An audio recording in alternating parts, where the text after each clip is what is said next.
Politics as usual. Politics as usual. That's right. It's politics as usual in America, ladies and gentlemen. The same old soup warmed over, as my grandfather used to say. And today, we've got to sip the same nasty, lukewarm soup of police gang violence again. That's right. Man. I said it. Police gangs. Police gangs all over the country. And you say, what are police gangs? We're going to talk about it. Y'all, have y'all heard this story about Elijah McClain? Yeah. Yes, sir. Have y'all heard this story? Yes, sir. Definitely.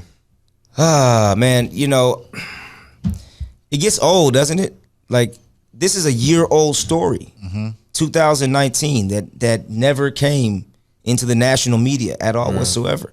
And now you're seeing all these, I would say, cold cases of police gang members that have killed black men in different parts of the country for doing nothing other than just being present in those communities.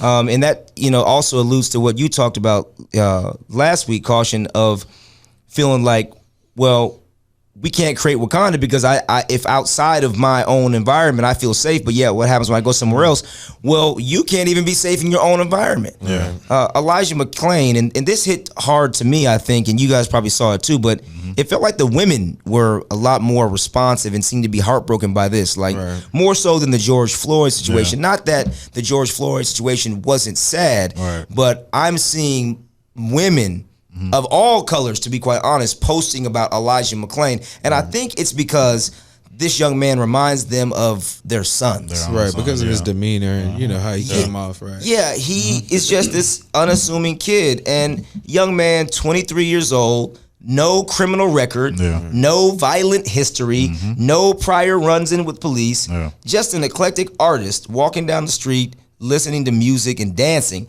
after picking up some tea from the corner store in his own damn neighborhood. Until an Aurora gang, till an Aurora police gang rolled on him, jumped him, choked him out until he threw up on himself and passed out. Now, if you haven't heard the audio, I don't do it. I don't want to listen to it. I heard it halfway through and I got sick to my stomach. All that force apparently needed for a 5'6", 140-pound artist. I don't know what's going on, y'all. I don't know how these things occur and take place. This happened last year, but to me, man, these police they're like gangs, man. They are actually worse than gangbangers. It's the biggest gang in America. They are, you know, and you know, when I look at these things, look at the logic behind this, right? He's in Aurora, Colorado. They say they found a suspicious person with a ski mask on. If you can't wear a ski mask in Colorado, where are you supposed to wear a ski mask? Exactly. No, you can't be black and wear a ski mask. That was the part of the law they forgot. Because being black is still illegal. Exactly. But let's be logical. Let's be logical. Let's just say he was wearing a ski mask in Tucson, Arizona. Then one can presume that maybe that there's something that I need to investigate. It's 110 degrees here. What are you doing? Why do you have a ski mask walking? But this is Aurora, Colorado. He's black with a ski mask on and a jacket, and the young man's anemic. He's 140 pounds. Why do you need 4 officers roll on him? And this is my thing, is that I believe that they're hiring people that are uneducated and simple-minded into places of law enforcement. They don't have the IQ or the discernment to recognize the situation very well. How do you escalate that from me asking and approaching you because I heard something? If you're logical and rational, you say, okay, let's just say you wanted to investigate. Let's just play devil's advocate. You walk up to, hey, what's going on, man? How you doing? Oh, I'm fine, officer. Hey, do you live around here? Yeah, absolutely. I live down the street. Okay, you know, we got a call about somebody in a ski mask. You know, are you going skiing? Oh no, man, I'm just, you know, I'm cold. I'm actually anemic. Oh, okay. What's your name, man? My name is Elijah. Oh, okay, well, you know, you may not want to wear the ski mask, man, you know, because people may say something. Hey, man, do you have an ID by any chance? Oh yeah, sure, no problem, man. I live right down the street. I was just going to get some tea. Okay, cool. How long you live down the street? Oh, we've been there for about, 10 years. I've grown up here. Oh, really? Right. You see, this is called normal adult dialogue, right? This is what well-adjusted humans do. Okay? So for me, I try to say, okay, well, maybe there's not hatred. Maybe it's just stupidity.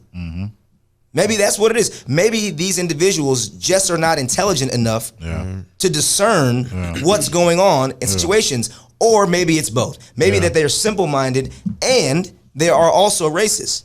Okay, but I'm tired both of that, of hearing stories like this, man, because there's one after another. And I hate hearing the excuse about, oh, well, if they're trained correctly. And I had to make this point before. I feel like the police, this is their training.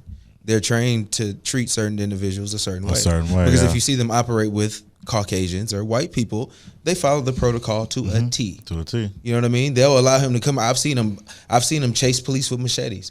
I've seen them chase. You know what I'm saying? I've seen all of this. I've seen it happen so many times, and I'm like, damn, they handle that guy pretty well. You see what I'm saying? But we don't get that same thing, and it's happened enough to where you see, like, maybe this is the training. Maybe they are trained to react a certain way when they see African Americans, because, like you said, there's no reason for them to do that to that young man, right? And even if you listen to him, he's basically saying, "Oh, y'all are hurting me. You know, I'm sorry." He's apologizing to them for doing what they're doing. Like, he's saying sorry for the way that he's being treated through the whole ordeal. It's just I'm tired of hearing about the training, and no, they're trained to do exactly what they're doing. It's just surprising to us that when we see it, it's like, damn, that's fucked up. It happened to a black man again. But then you see a white guy, and it's like, okay, sir, you go about your business.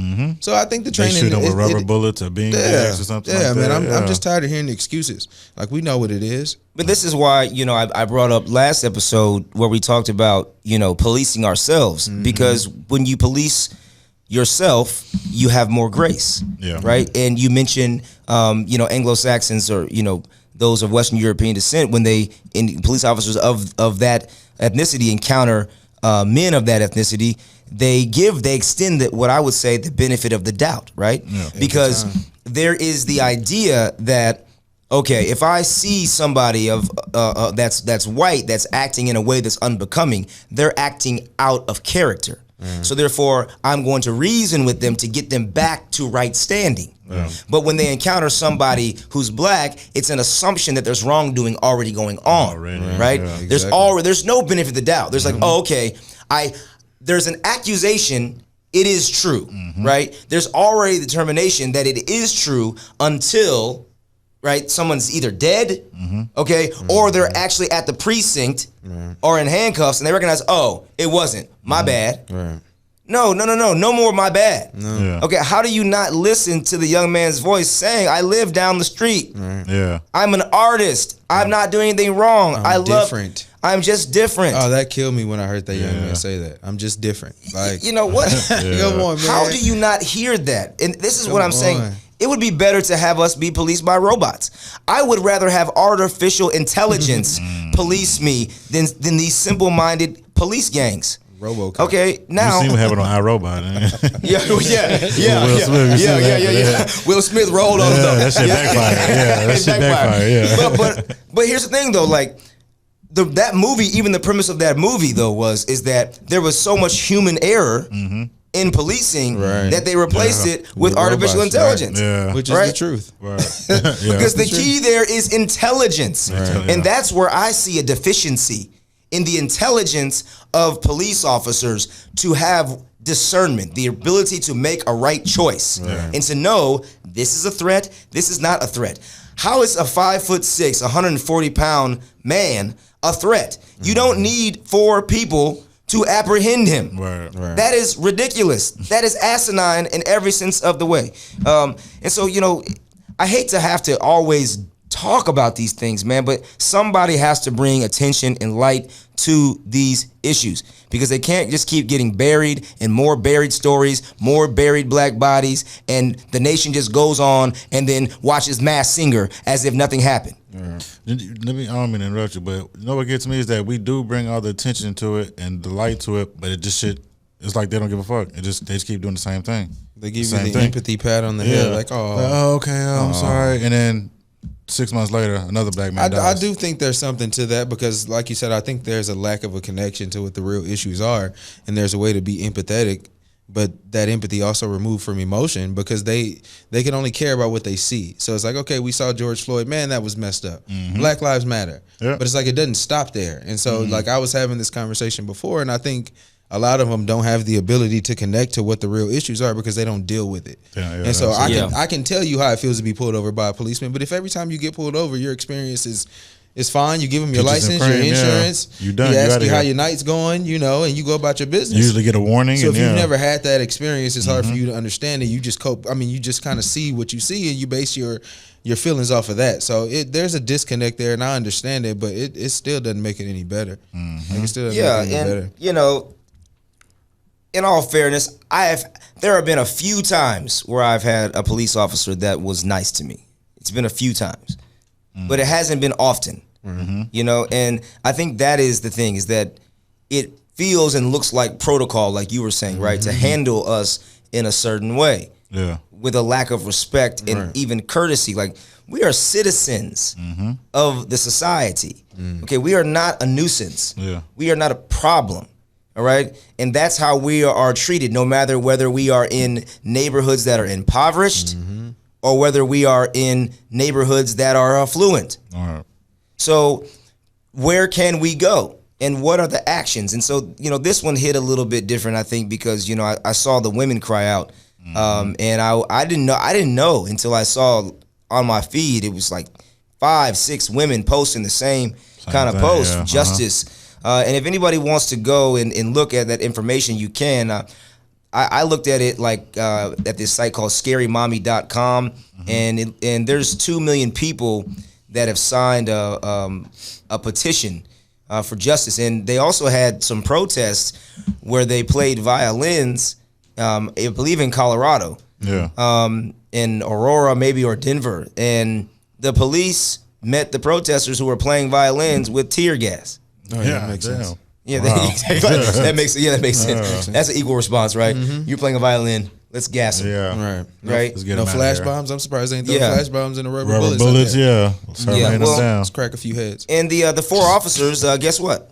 They are gainfully employed with the Denver Police Department. Shout out to the Denver Police Department. Yeah, so you know, they already got donkeys of a football team. Now they got donkeys in the police department. Oh shit!